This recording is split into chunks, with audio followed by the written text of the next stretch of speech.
I didn't cheat. You know, something like this happened to me when I was in high school. Got a minute? I guess.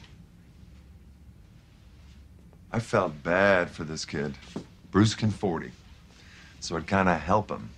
A biology test? Okay, we cheated. But after a while, I realized he was the one being cheated out of something priceless. Knowledge. So, one day I just told him, not gonna do that anymore. And He studied and he got all A's on his own? close, he beat the living crap out of me. And when I say beat the living crap out of me, I mean the living crap. All I did was help Daniel study. Okay. I trust you.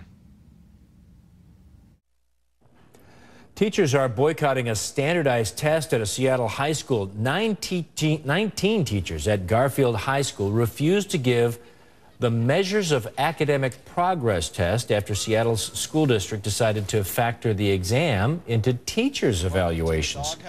Teachers say the test is flawed.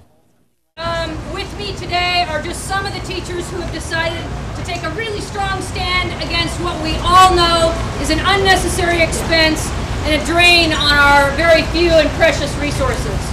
More importantly, however, our students are not benefiting from this test. In fact, it's hurting many of our students in our most fragile populations, as well as those kids who need more class time, not less class time. What they're trying to do is they're trying to skirt the responsibility of accountability. This examination, like so many others, probably has some flaws, as most examinations do, as the examinations that they give in their own classrooms do. In fact, if we look at some of the real data, we find that American students are at the bottom third in virtually every international comparison. Why? Because all we do is depend upon the opinion of one teacher, as opposed to a standardized examination, which tells us what children can do. This particular test, we actually offer it in our school. And yes, as the teachers say, sometimes kids don't take these tests seriously, but that's a teachable moment, one in which we as faculty sit down with the children, explain to them how important this examination is, and work through them so that they can begin to move forward.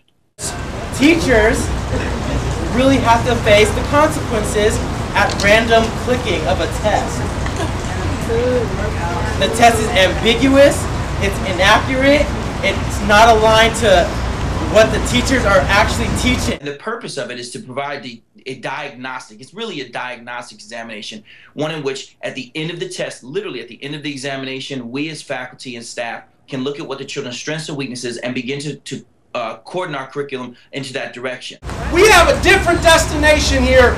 Teachers at Garfield, teachers at Orca, teachers at Ballard, teachers at Chief South, and schools across Seattle have a different destination for their kids. And that destination is not on the map. Our destination is a destination of creativity. Our destination is a destination of critical thinking. We want to teach our kids to solve real problems that they see in the community. And our stand against this map test is teaching them that. It seemed that the teachers weren't opposed to the test until they found out it was going to evaluate them and their teaching ability. Is that fair? Shocker. Yeah.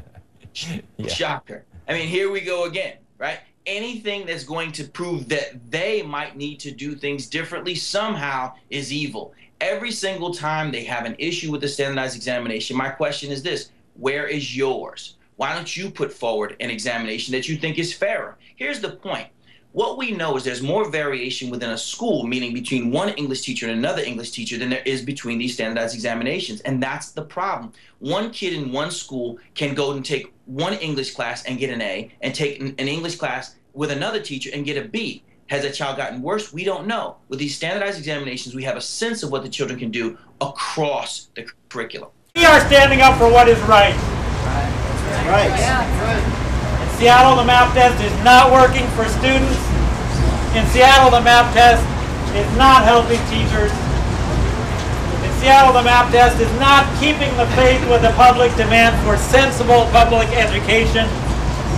Why are we beholden to a process simply because it is the process?